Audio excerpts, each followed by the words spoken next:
Hello beloved souls, thank you for tuning into the Spiritual Podcasts channel.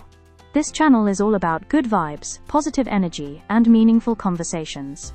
To keep this space welcoming for everyone, I kindly ask that comments stay respectful, kind, and in the spirit of the content shared here.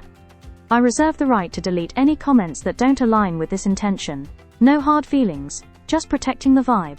Thanks for being here and spreading the light. Please be cautious of anyone claiming to represent Spiritual Podcast and asking you for money, donations, or personal information. We will never ask you for money through comments, messages, or DMs. All official updates and content come only from this channel. If you see suspicious activity, please report it immediately. Stay safe and thank you for being part of our community. If you enjoy the video and its content, please subscribe, share, and comment. Please be kind to other viewers of the channel. The video is about to start. Welcome to the Deep Dive. Today we're exploring some really fascinating concepts, ideas that sit right at the intersection of science, spirituality, and, well, justice. Yeah. It's about connecting dots you might not usually put together. Exactly. And we're really diving into the work and experiences of a truly remarkable figure, Dr. Paulo Cesar Fructuoso. Right. He's not just an oncologist and surgeon, is he? No, not at all. He's also a writer, lecturer, even a rock band bassist, and a professional dancer. 46 years of this incredibly diverse experience really informs his perspective. Wow. Bassist and surgeon. Yeah, and he strongly believes in developing, all aspects of human potential. The scientific, the artistic, the educational. It's this holistic view that really grounds his spiritual journey and the insights we'll be discussing. Okay, so our mission today, let's clarify that. We're going to unpack his ideas, mainly from his 10th book, which is called Justice and Ectoplasmy. Right. And we'll look at his own journey, especially this concept he calls the hidden face of medicine. That's right. We'll trace the historical roots of justice, look at some pretty surprising ideas about spirit materialization, and then think about what all this could mean for medicine and maybe even for the justice system down the road. And it sounds like his personal experiences are key to understanding why he's so passionate about this stuff. Absolutely. They're deeply intertwined with his prolific writing and his advocacy for these, well, let's say unconventional ideas. Okay, let's jump in. The symbolism of justice. Where does he start? He starts with that image we all know, the Greek goddess Themis, blindfolded, holding the scale. A classic symbol. But what's beneath the surface? Well, the blindfold, he points out, is pretty straightforward, isn't it? It represents impartiality. Justice should be blind to status, power, wealth, equal treatment for all. That's the ideal. The cornerstone, yeah. But the scales, yeah, that takes us further back. He did some research that led him to ancient Egypt. Ah, interesting. What did he find there? He connects the scales directly to this ancient Egyptian belief about the afterlife.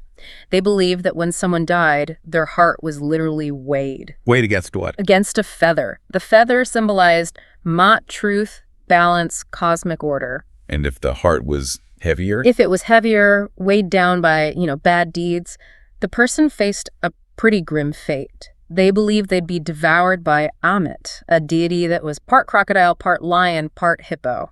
A terrifying consequence. Yikes. Dr. Fructuoso had a relatable reaction to that, didn't he? He did. He apparently said with a bit of humor, "My God, if this were true, I'd be screwed." I think many of us might feel the same way. Makes you pause and think, how heavy would my heart be on those scales? It does. And the key point here is that this wasn't just like a metaphor for them. It was perceived as a fundamental law, a truth about existence and accountability. So our modern symbols have these incredibly deep, ancient, almost existential roots. Exactly. It shows how long we've grappled with these ideas of justice and consequence and how our understanding has evolved from these really profound beginnings. So what does it mean for us today, knowing our symbols of justice carry that kind of weight from millennia ago? How does that frame our own search for fairness? Well, that ties into a broader philosophical point Dr. Fructuoso makes. He sees humanity as eternal learners. We're always discovering, always growing, never really arriving at a final point of knowing everything. An ongoing journey. He pushes this idea quite far, doesn't he? With a thought experiment. He does. He asks us to imagine our scientific and technological knowledge, say, 100,000 years from now, then 100 million years. Hard to even grasp. And then 100 billion years. It just completely stretches the imagination and forces us to think way beyond our current horizons. It really puts things in perspective. And he brings in this point from Spiritist literature attributed to a spiritual entity called Emmanuel. Emmanuel supposedly suggested that the actual planetary systems where Jesus himself evolved, they might not even exist anymore. Wow. That implies cosmic scales of time and evolution that are just vast, almost unimaginable. Precisely. And this leads to Dr. Fructuoso's core belief that we are, in his words, condemned to perfection and also condemned to immortality. Condemned. That sounds a bit negative. I think he means it in the sense of it being an inescapable destiny. We have to keep evolving, moving forward, never permanently regressing. It's ultimately an optimistic view. Okay, I see. So what are the consequences of this constant evolution? He argues that as we accumulate more scientific and technological knowledge, if it's guided by wisdom, it leads to greater happiness. How so? Because wisdom teaches us how to better practice goodness, love for others, and genuinely care for our planet. Knowledge alone isn't enough. It needs that ethical, wise foundation. And that links directly to real-world issues, like how we treat the environment. Absolutely. He points out that mistreating the planet maltratada, as he puts it, has direct consequences for future generations. And if we're immortal spirits destined to return, well, we're impacting our own future environment. So our actions today echo not just through society, but potentially through our own future lives. Exactly. Which raises that profound question. If we truly are these evolving spirits, what does that mean for our ultimate capacity? Our capacity to learn, to grow, to achieve forms of justice and compassion far beyond what we currently conceive. It fundamentally changes the game, doesn't it? It really does. It shifts the whole framework. Now, you mentioned Dr. Fructuoso was a prolific author, 10 books, but he didn't start out wanting to be a writer. No, not at all. It was quite unexpected, almost accidental how it began. He was doing volunteer medical work at the Lar de Fray Luis charity clinic. Which is a place focused on spiritual healing, right? Yes, very much so. And while he was there, a staff member, Milcar, came to him with a really unusual request. What was that? Milcar told him about Dr. Luis de Rocha Lima. Rocha Lima had already written 9 books on spiritual themes, but was now quite elderly, suffering from senility. But crucially, Rocha Lima had apparently left behind a complete archive meticulously prepared for a 10th book. And Milcar asked Dr. Fructuoso if he would consider writing it. Wow. Just like that. What was his reaction? Surprise. He immediately said, "But I'm not a writer." You know, he was a surgeon, an oncologist. Authorship wasn't on his radar at all. Understandable, but he agreed to look at the material. He did. He went to see the archive. And he describes Rocha Lima's room. It was in a chemical factory whose profits actually supported the clinic as very disorganized. Not exactly a tidy study, then. Far from it. No chair, no table, just stacks and piles of papers, documents, articles, books, photos, all scattered on the floor, a sea of information. So what did he do? He just sat down on the floor. It was about 2 p.m. He opened Rocha Lima's folder and just started reading, going through the archive, the references. Oh, got completely absorbed, I take it. Totally. Because at 6:30 p.m., Milcar came back and found him still there, sitting on the floor, deep in the papers. It was getting dark. Milcar asked why he was still there, and Dr. Fructuoso realized he'd completely forgotten the time. That's a powerful image, just lost in the material. It really is. That deep intellectual immersion, it clearly sparked something major in him. And that led directly to his own writing career. 10 books in about 10 or 11 years. Exactly. Starting with A Face Oculta da Medicina, The Hidden Face of Medicine, around 2013, 2014, roughly a book a year since then.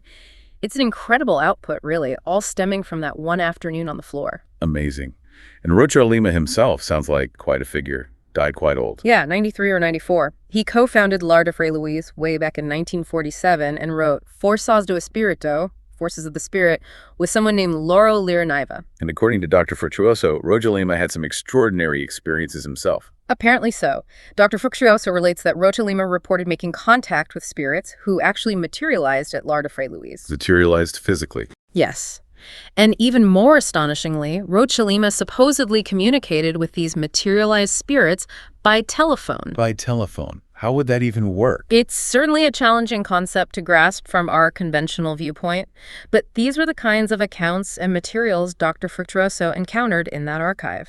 So delving into all that, seeing Rocha Lima's legacy, that's what flipped the switch for him. That's how he puts it. He says that experience triggered the writer within him.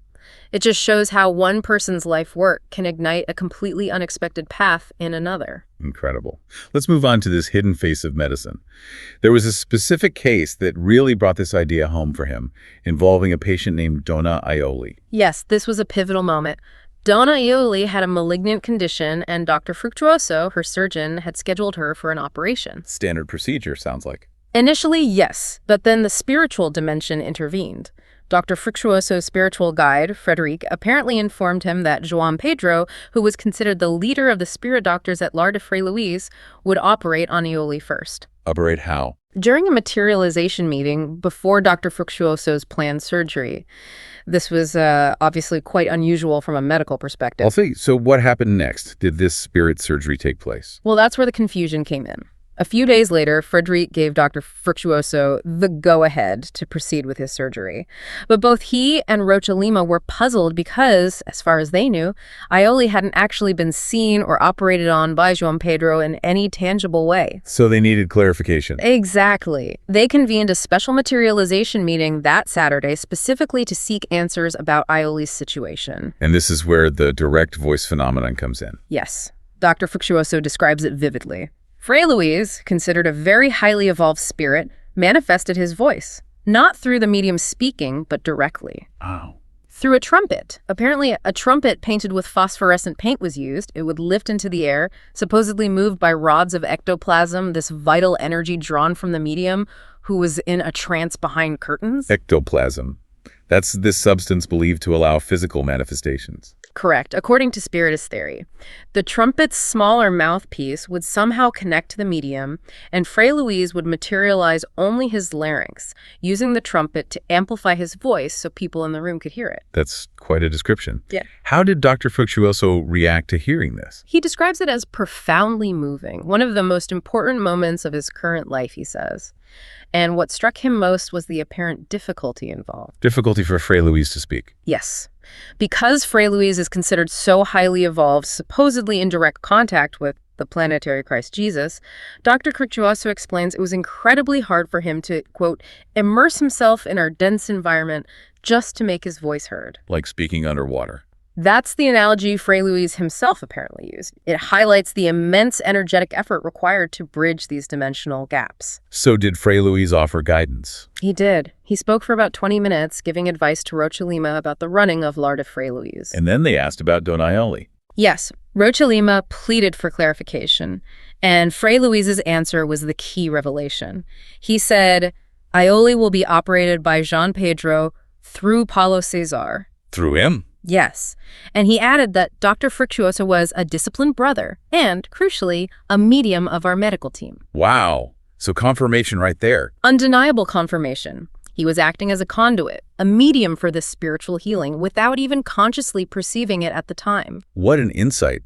That must have changed his whole perspective on medicine. Absolutely. It led him to this broader conclusion that maybe every doctor who truly honors their profession, who dedicates themselves to healing, is, in some sense, a medium, whether they know it or not. So medicine isn't just about the physical body. That's the core of his hidden face of medicine idea.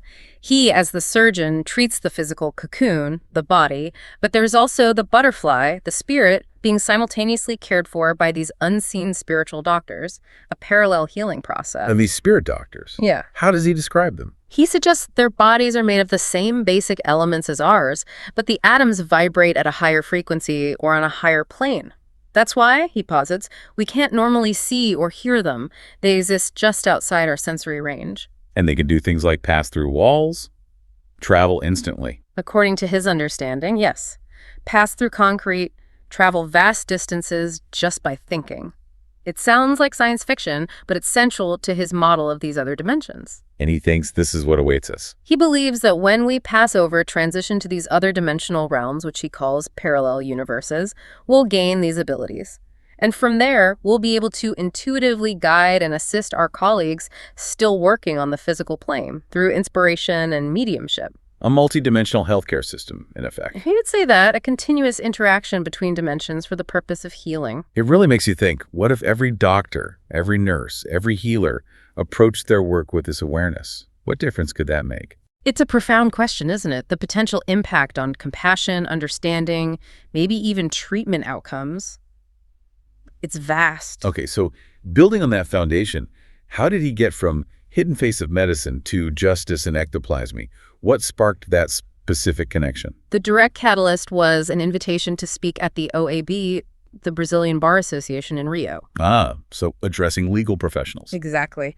And he said he perceived the potential to really impact their thinking, their reasoning, minds, and spirits, as he put it, a new audience for these ideas. And having already explored the medical side. Right. Having written about medicine and ectoplasmy, the thought occurred to him, what if I write Justice and Ectoplasmy? He saw a parallel, a potential application in the legal field. Which leads to some pretty radical ideas about future courtrooms, like victims testifying. Yes, that's one of his most provocative suggestions. That in the future, murdered victims might actually be able to materialize in a tribunal to reveal exactly what happened. That would certainly change things. And not just victims. He also suggests that hidden evidence, like murder weapons that were disposed of, could be teletransported and materialized right there in court. He gives an example, doesn't he? That unsolved case in Rio. Yes. The councilwoman and her driver murdered about 6 years ago. The weapons were reportedly thrown into Guanabara Bay, never found. Dr. Fructuoso suggests that, in the future, those specific weapons could potentially be materialized, providing conclusive evidence. Where does he get the basis for such a claim? It sounds so far-fetched. He grounds it in the reported phenomena at places like Lar de Fray Luis and associated with figures like Padre Pio. He speaks of numerous meetings where objects, swords, daggers, pistols were supposedly materialized. Tangible objects appearing out of nowhere. That's the claim. He even remarks they'd be treasures for a collector. His logic is, if objects can be materialized in those settings, why couldn't the same principle eventually be applied, perhaps in a more controlled way, within the justice system? So the underlying principle is that truth will eventually out, that nothing stays hidden forever. Essentially, yes. He sees ectoplasmic energy as this powerful force with immense potential to reveal truth and serve justice in the future. But wouldn't that raise huge questions? Like, if a medium could just materialize evidence, what happens to the judge's role, to legal process, to free will? That's a critical point, and he addresses it. He draws that parallel again. If spirit doctors can guide physical doctors through intuition and mediumship, then why couldn't spirit guides assist judges or lawyers? Exactly. To help avoid the commission of errors, as he puts it. Not to override judgment, perhaps, but to provide deeper insights or prevent miscarriages of justice. He talks about the complexity from his own perspective as a doctor, right? Not knowing the patient's full story. Yes. He admits he doesn't know the full karmic background of his patients. His duty is clear: try to cure, alleviate, console. But he wonders, what if he did have that mediumistic guidance? Could it help him know the right direction to take or how far to go with treatment, aligning it with the patient's deeper spiritual needs or path? That brings in the idea that illness itself might have a purpose sometimes. He uses an anecdote about Jesus. Right. The story where Jesus heals 3 people then seems troubled. When asked why, he expresses concern they might just go back and commit the same mistakes they made before getting sick. Implying the illness was acting as a kind of remedy or a break. Exactly, a break on inconsequential attitudes. It suggests a much more complex view of health, illness, and life purpose than just fixing a physical problem. So this whole field, based on ectoplasmic energies, is far deeper than we imagine. Infinitely more complex and profound, he believes. A science with no frontiers, applicable not just to medicine and justice, but even recovering historical documents through teletransportation. That's another potential application he mentions. Imagine retrieving lost texts from Alexandria or elsewhere. It's mind-boggling. He also touches on how understanding past lives might change justice, using a recent case example. Yes, he mentioned a case involving siblings imprisoned for killing their parents. He suggests that if we could somehow understand the previous lives of everyone involved in that family drama, the way justice is applied might be fundamentally modified. So justice becomes less about just punishment for this life's actions, and more about understanding the whole karmic tapestry. Precisely. It points towards a future where justice integrates this much deeper, multi-life understanding of cause and effect, motivation, and consequence, a truly holistic view. This ties into his views on punishment, especially the death penalty. He acknowledges the need to remove dangerous individuals from society. Yes, but he stresses that removal isn't enough. It needs to be perfected by education. The goal shouldn't just be isolation, but educating them with these eternal truths to help them modify their behavior for future lives. It's about rehabilitation on a spiritual level. And he notes that many more evolved countries are moving away from capital punishment. Right. And his core argument against it in Justice and Ectoplasmy comes back to that idea of immortality evidenced by spirit materialization. If there's no real death, then why the death penalty? He sees it as a fundamental incongruity. If the spirit persists, what is execution actually achieving, other than perhaps compounding negative karma? he uses a very disturbing story to illustrate this point, doesn't he? Yes, a chilling account from his book about an American woman murdered in a home invasion. 3 assassins, her husband hired them, then killed himself. Correct. And the fate of the 3 hired killers is where the argument really sharpens. The first one was executed by lethal injection. The second got life, died of cancer in prison. Right. But the third one, also condemned to death, but they couldn't find a suitable vein for the lethal injection. His veins were too diminished. So they couldn't execute him that way. What did they do? The court decided on an alternative: suffocation by nitrogen gas. My goodness. He describes it as taking 20 to 21 minutes, with the man tied to a gurney, a mask over his face, an agonizing death. Horrific. And Fructuoso poses a stark question after recounting that. He does. He asks, essentially, is there any real difference between the people who ordered and carried out that execution and the assassins themselves? It forces you to confront the morality, the brutality of the state taking a life, especially in such a manner. It's a powerful challenge to the concept of retributive justice. Definitely. He sees Cardas's Spiritism as offering a path toward more enlightened justice, rooted in understanding and education, the promised comforter, guiding us away from simple retribution. And he truly believes these ectoplasmic phenomena will become crucial for professionals in the future. Doctors, lawyers, judges. He's convinced of it, that it will provide a deeper layer of insight and guidance. He even shares a personal experience, an intuitive message he received. The one about bothering people. Yes, a clear thought, not telepathic, but like a voice in his mind saying, Paulo Cesar, you're going through what you're going through because you're bothering a lot with what you say and write. A direct spiritual feedback, as he interpreted it. So applying that, could a judge, if they had mediumistic abilities, receive intuition to guide their sentencing, beyond just the legal facts and rational arguments? That's exactly the possibility he raises. A fusion of legal wisdom and spiritual intuition, aiming for a justice that resonates on a deeper, perhaps karmic level. This leads to his broader vision for humanity's future, involving science and religion. Yes. He sees the ultimate solution, humanity's salvation, if you will, in the approximation between science and religions. Science, he believes, will eventually prove the fundamental truths that religions have taught for centuries. He encountered some resistance to this idea when speaking in the U.S. He did. He was invited to speak to evangelical and Catholic groups, and someone warned him that if he mentioned spirit materialization, maybe 50% of the audience would walk out. But he spoke about it anyway. He insisted. He felt compelled to speak the truth as he understood it, regardless of the reception. And he connects this directly to Christian scripture, to Jesus' reappearance. Absolutely. He argues that the most pivotal event in the Gospels is Jesus reappearing after the crucifixion. But he offers a different interpretation. Not a miracle in the traditional sense? No. He proposes, based on his Spiritist framework, and supported by psychographed works like those from Chico Xavier, that it was actually a sustained materialization of his spirit over 40 days. So a spiritual phenomenon governed by laws, not a supernatural suspension of laws. Precisely.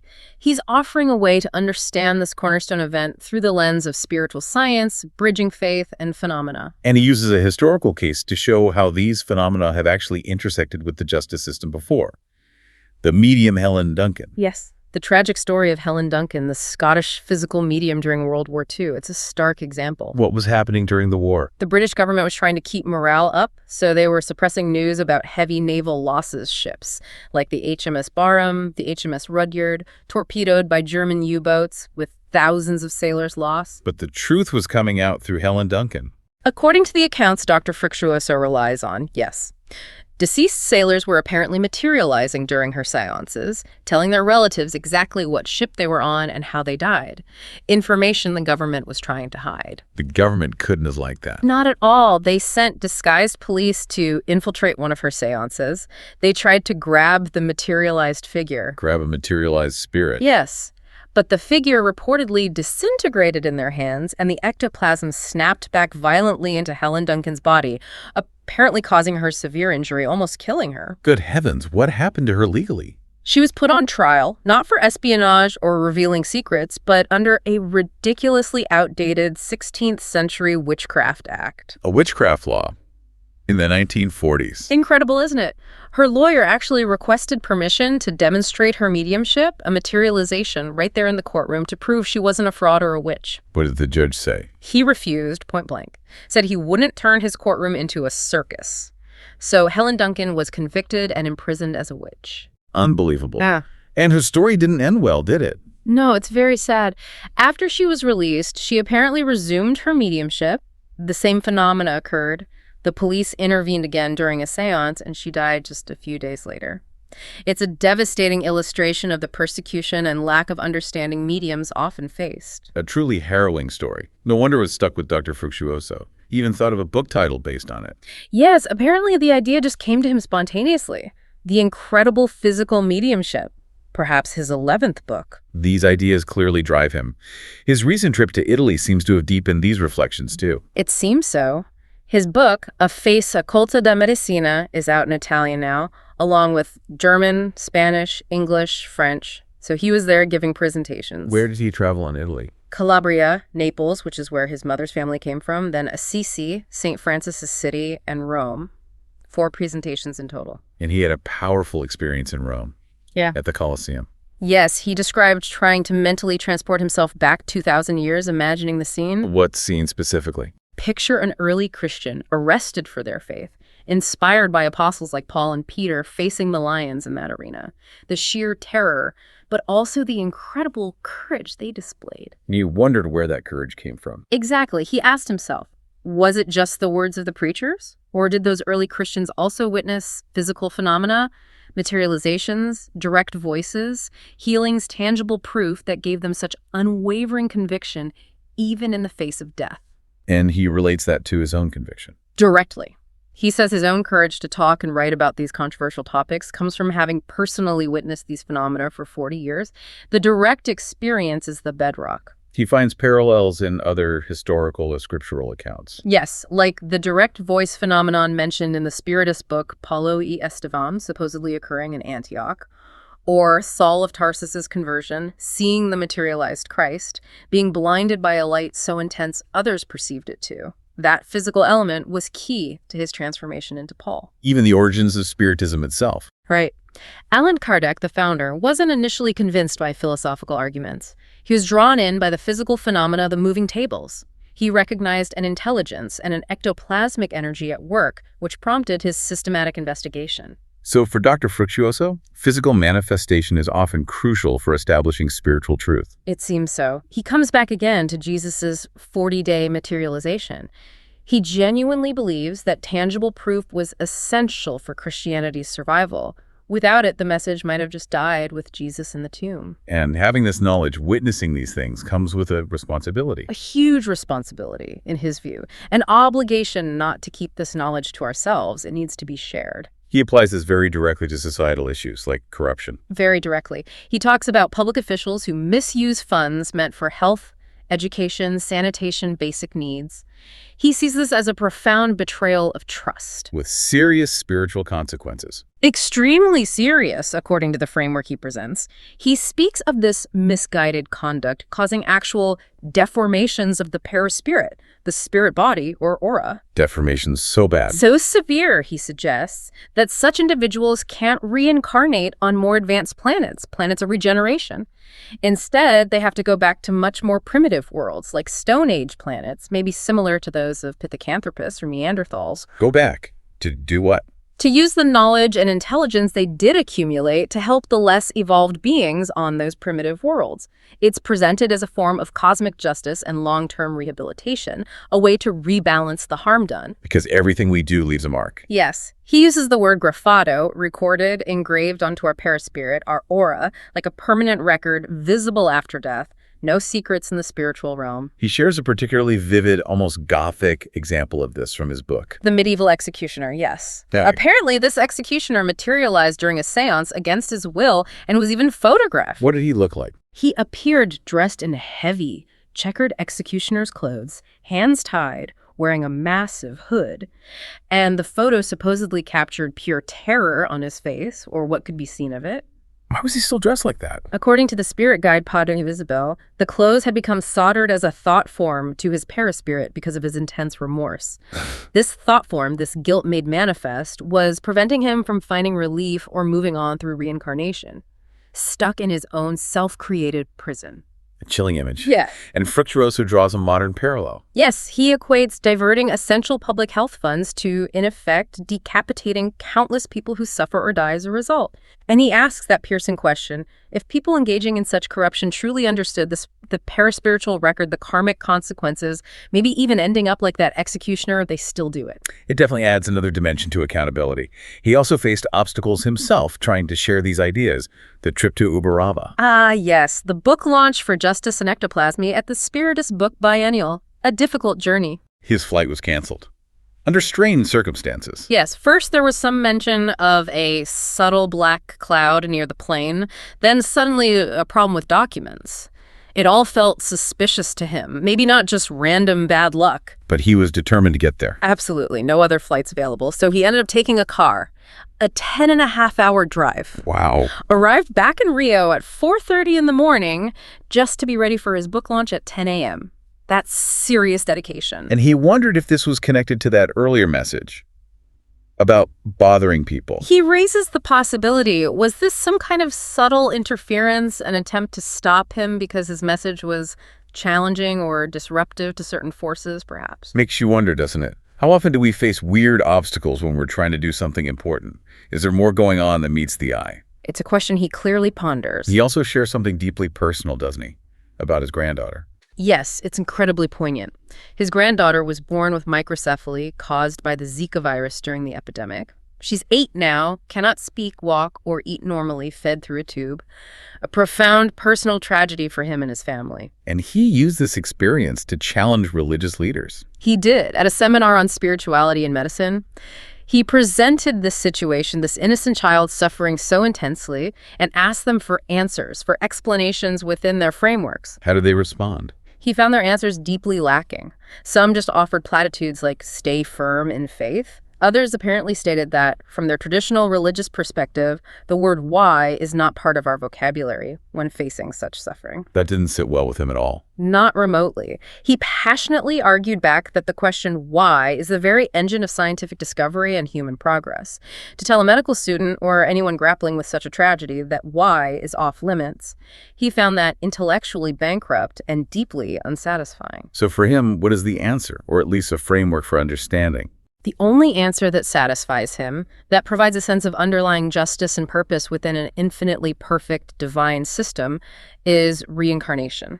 How does reincarnation help explain it? It allows for the possibility that the challenges faced in this life might relate to experiences, lessons, or karmic adjustments from previous lives.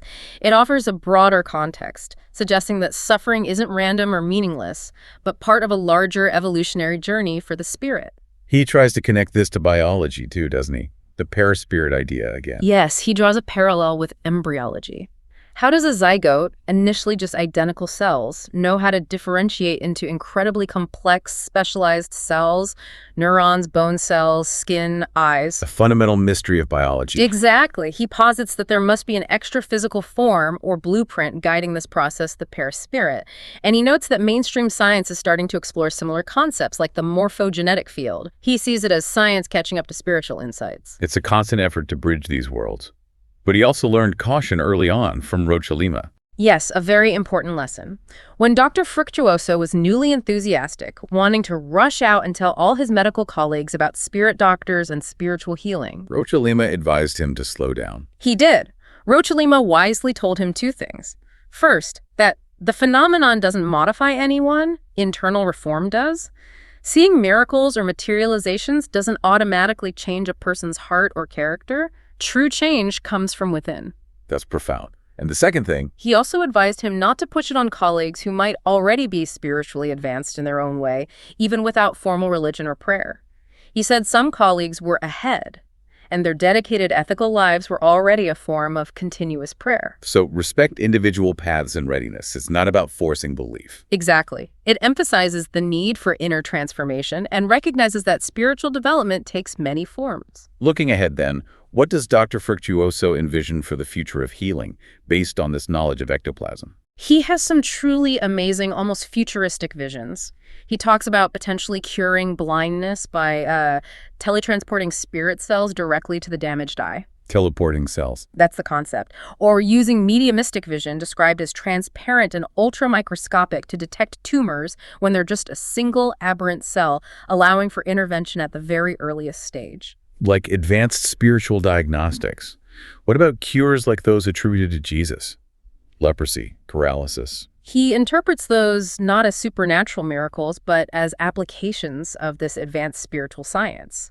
Healing leprosy, he suggests, might involve understanding how ectoplasm interacts with earthly elements like Jesus spitting on the ground to achieve cellular regeneration. Yeah, helping paralytics walk. He implies Jesus had a profound, perhaps intuitive, scientific understanding of the body's intricate muscular, nervous, and skeletal systems, and used ectoplasmic energy to repair or stimulate them. So the core idea is that these aren't violations of natural law, but applications of higher natural laws we don't fully grasp yet. Precisely. A science that's not yet common, as he puts it, but one he believes will become known and utilized as humanity evolves spiritually and scientifically. And he offers an explanation for how ectoplasm itself is produced. Yes. Based on spiritist research, he explains that during a deep trance state, the medium's pineal gland is believed to produce large quantities of melatonin, which is linked to the generation of ectoplasm. This substance is then expelled through natural openings, mouth, nose, ears, and provides the energetic basis for these physical phenomena. It's a fascinating, if challenging model, this whole deep dive exploring Dr. Fructuoso's ideas on justice, medicine, ectoplasmy. It certainly gives you a lot to think about. It really does. It challenges conventional boundaries and prompts deep reflection on reality, healing, and our potential. Dr. Fructuoso himself is clearly convinced that Spiritism holds keys to humanity's future, that its journey is really just beginning. A journey toward understanding these universal spiritual laws. Yes. We really appreciate him sharing these profound and sometimes very personal insights and experiences.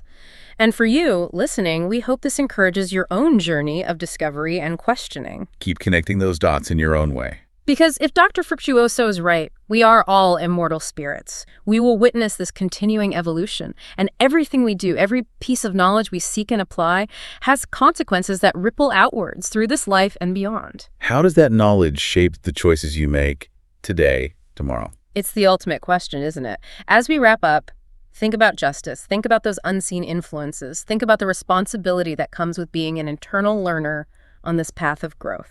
Dr. Fructuoso often ends his talks with a specific prayer, doesn't he? Yes, a beautiful prayer by Amaral Ornelas, which was psychographed or received mediumistically by Chico Xavier, published in a book called Parnaso de Alem Tumulo, Parnassus from Beyond the Tomb. It's dedicated to Maria Santissima, Mary. And it resonates with these themes. Very much so. It's a plea for strength and guidance, acknowledging our errors not just in this life, but potentially across many lives. It also touches on the grace of forgetting past lives, which allows us to function now. Imagine a surgeon knowing they might have harmed their patient in a past life. Forgetting allows compassion and duty to prevail. He often recites it, and it goes something like this. Ave Maria, Senhora do Amor, que ampara e redai-me. Ai do mundo se não for a vossa missão sublime. Cheia de graça e bondade, é por vós que conhecemos a eterna revelação da vida nos seus dons mais supremos. O Senhor sempre é convosco, mensageira da ternura, providência dos que choram nas sombras da desventura. Bendita sois vós, ó Rainha, estrela da humanidade, rosa mística da fé, lírio puro da humildade. Dentre as mulheres sois vós, a mãe das mães desvalidas, nossa porta de esperança e anjo de nossas vidas. Bendito é o fruto imortal da vossa missão de luz, desde a paz da manjedoura, as dores além da cruz. Que assim sejas para sempre, ó Divina Soberana, o refúgio dos que padecem nas dores da luta humana. Ave Maria, Senhora do Amor, que ampare e redime. Ai do mundo se não for a vossa missão sublime. A beautiful and profound ending. So the final thought for you, our listener, how might really taking on board this idea of an eternal spiritual journey where every action is recorded on our very essence, how might that transform your daily decisions?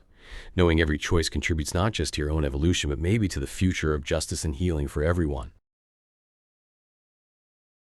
Thank you so much for tuning in. I appreciate your time, and I look forward to sharing more with you soon. Until next time, take care and have a wonderful and blessed day.